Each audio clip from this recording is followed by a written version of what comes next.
Imagine a weak, sickly young man, exiled for defying an empire, who ends up founding the most practiced martial art on the planet, an art capable of turning legs into spears, discipline into power, and an entire people into a martial legend. That man was Choi Hong-hi, and his story is not only that of Taekwondo, it is the story of an inner struggle between body and mind, a war that forced him to evolve or die. Martial might, where warriors live forever. He was born in 1918 in Hwa-dae, today part of North Korea, under Japanese imperial occupation. He was fragile, sickly, but with a temperament that already defied blind obedience. From a young age, he showed a rebellious attitude toward colonial oppression, and that rebellion would mark him forever. His father, concerned for his health and character, sent him to study calligraphy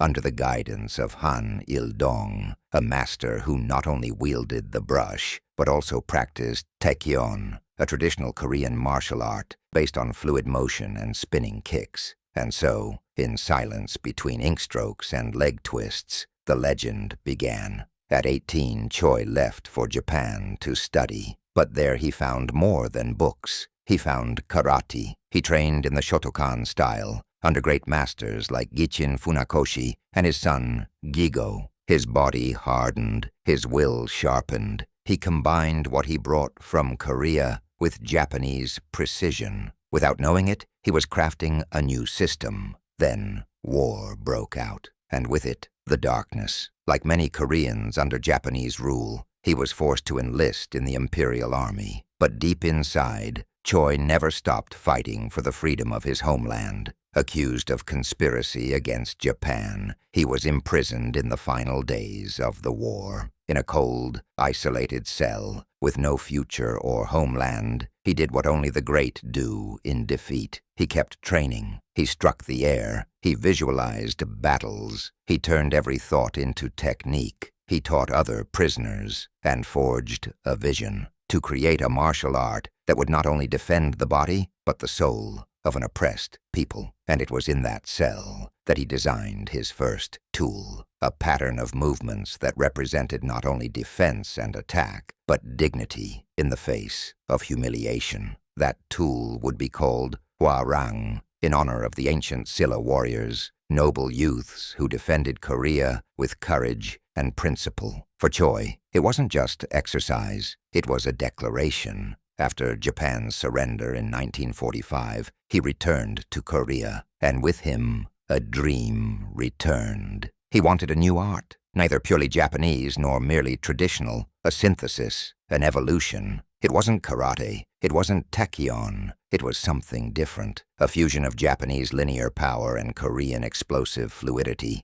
high kicks, straight techniques, precise biomechanics, and above all, an identity. The Korean army recognized his talent. Choi joined as an officer and rose quickly, but his mission was clear. He didn't want weapons. He wanted fists. In 1955, he gave his creation a name, Taekwondo, the way of the foot and the fist, an art with soul, a message for a divided people and a world in conflict. From that moment, his goal was singular. Spread it across the world. He traveled through Asia giving demonstrations, board-breaking, flying kicks, techniques that defied logic. Audiences were mesmerized. But back home, the story was more complicated. The South Korean government wanted to turn Taekwondo into a national power symbol under institutional control. Choi, deeply idealistic, opposed the use of his art as propaganda or a tool of division. And that's when he made a decision that would change his fate forever. He brought Taekwondo also to North Korea, not as a political move,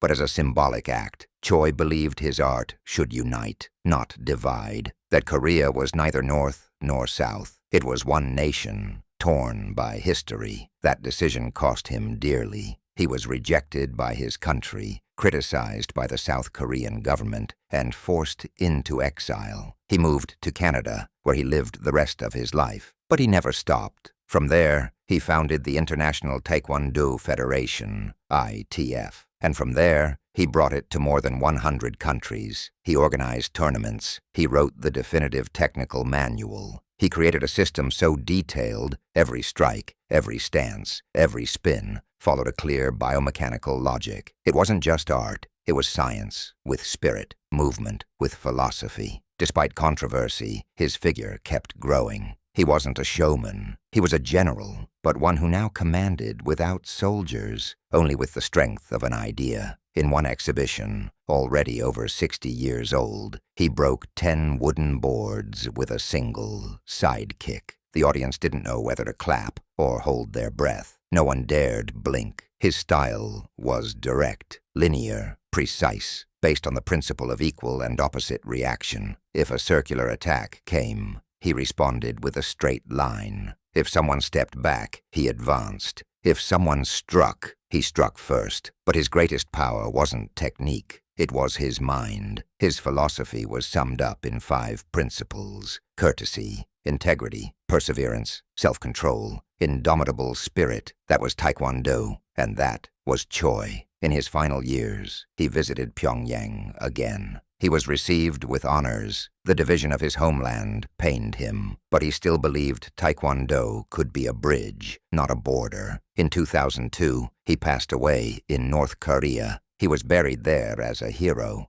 but his legacy remained controversial, loved by millions, questioned by others, but forgotten. Never. Today, every time someone performs a toll, every time a child learns to kick in a straight line, every time a black belt bows before a fight, Choi Hong-hi is present, because his story is not just that of the founder of Taekwondo. It's the story of a man who, even sick, even exiled, even condemned, never stopped fighting. And that's why the world won't remember him only as a general, but as something far greater, the man who shaped a path of combat, but also of character. Because in the end, Choi didn't just create an art to defeat the enemy, he created an art to overcome oneself, and that is the hardest battle of all.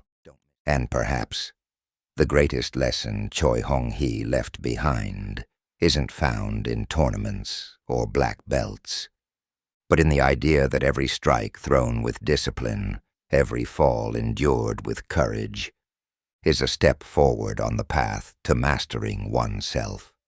Because Taekwondo, like any true path, doesn't begin in the dojo. It begins in everyday life, in how you treat those who challenge you, in how you respond to fear, in how you fight when no one is watching. Don't miss the next video. Click now.